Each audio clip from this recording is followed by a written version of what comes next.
So 2 months ago, I knew nothing about DJing. Like all these buttons here, I didn't know what any of them did.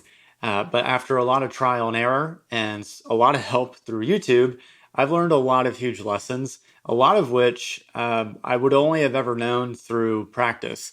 And so I just wanted to share some of the biggest lessons that I've learned over the past couple months as a beginner DJ. All right, so the first thing that I learned is I don't need a DJ course to learn how to DJ. Now, when I bought the FLX4, it did come with a 5-day boot camp, and it basically went over like what all the different buttons do and everything. So I did find that to be helpful. But other than that, I chose to not invest in some big DJ course because I just wanted to get in there and do the thing. I didn't want to watch a bunch of videos about how to DJ. I just wanted to DJ and sort of learn as I go and then seek out resources as I need them. And I think overall, that's probably the best way to learn and what I would suggest to others. The second thing that I learned was just what all these buttons do. So some of this was doing that 5-day boot camp, but some of this was just literally pressing buttons and seeing what the hell they do when I do it on a track. I think that's something that we do a lot as kids, but we don't do as much as adults, is when we get something,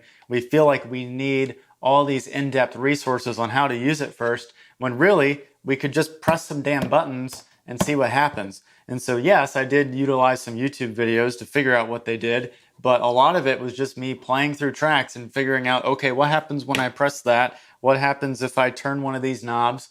And I think that arguably is a better way to learn. Number 3 is a big one, and it basically has to do with preparing tracks. So while I thought initially I could just go in and just start mixing from one track to another, I found that it's kind of a lazy way to do things, and it ends up not sounding that good.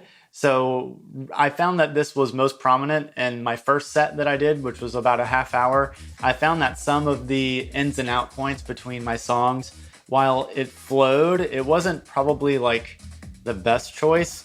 And so I've now made it a point to where on my second set that I'm doing, I have a little bit more deliberate ins and out points for my tracks, as well as just figuring out what tracks actually blend well together. Like if you have two tracks that both have vocals and they're being blended together, it's not going to sound very good.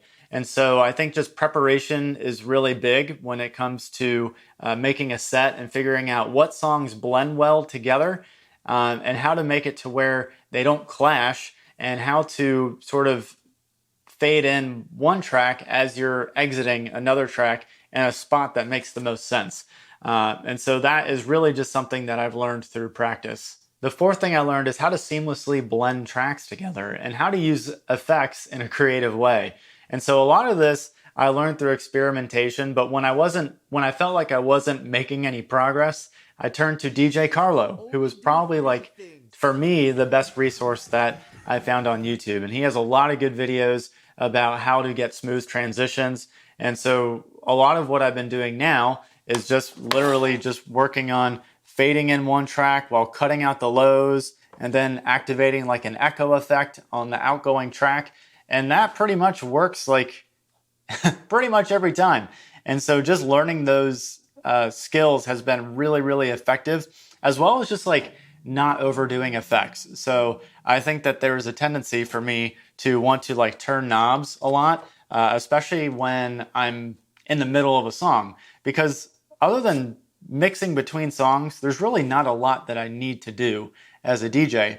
And so in my first set, I made the mistake of like turning some of these effects knobs during the buildup of a song, and it just sounded like shit. And so for me, I think one of the things that I learned is to not overdo effects. And if I'm going to use effects, do it in a way that complements the song and doesn't take away from the song. And really the last thing that I've learned is just to try to have fun with it.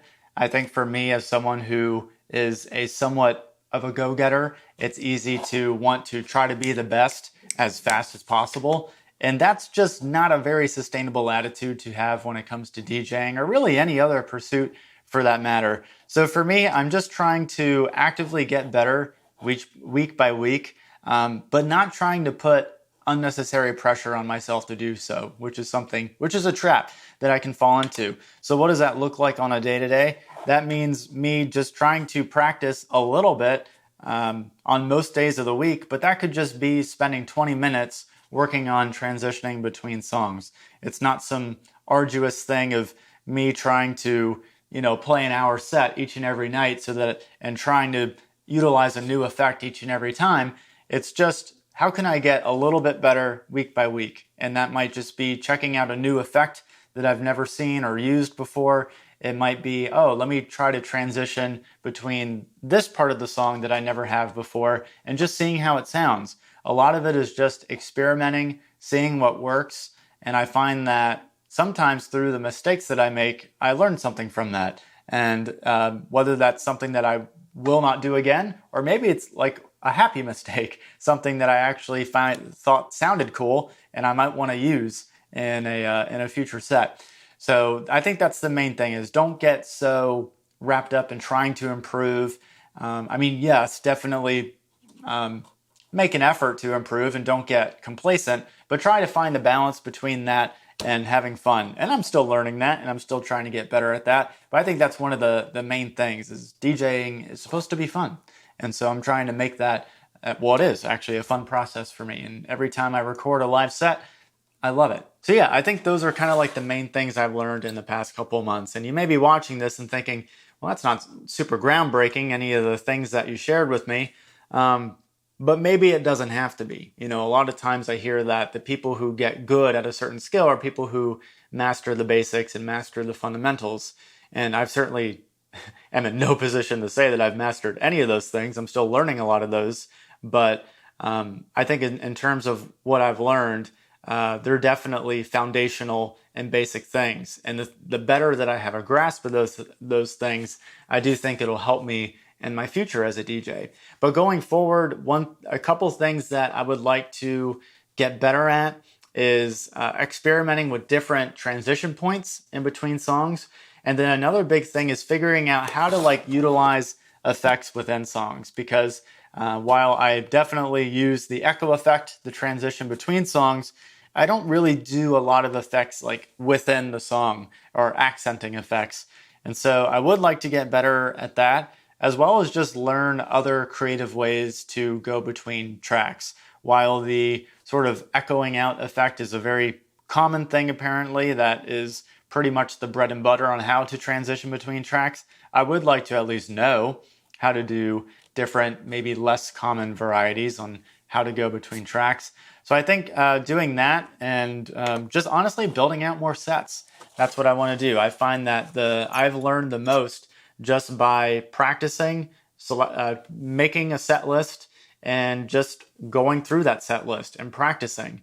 And that definitely has been the most, definitely the most rewarding thing for me. And then anytime I get stuck or just feel like I'm spinning my wheels a bit, then I'll go to YouTube and seek out advice. And I think that's the best way to go forward. Maybe do a 5-day boot camp like I did, just so you can know what the hell all these buttons do. But then from there, just sort of experiment, play, have fun.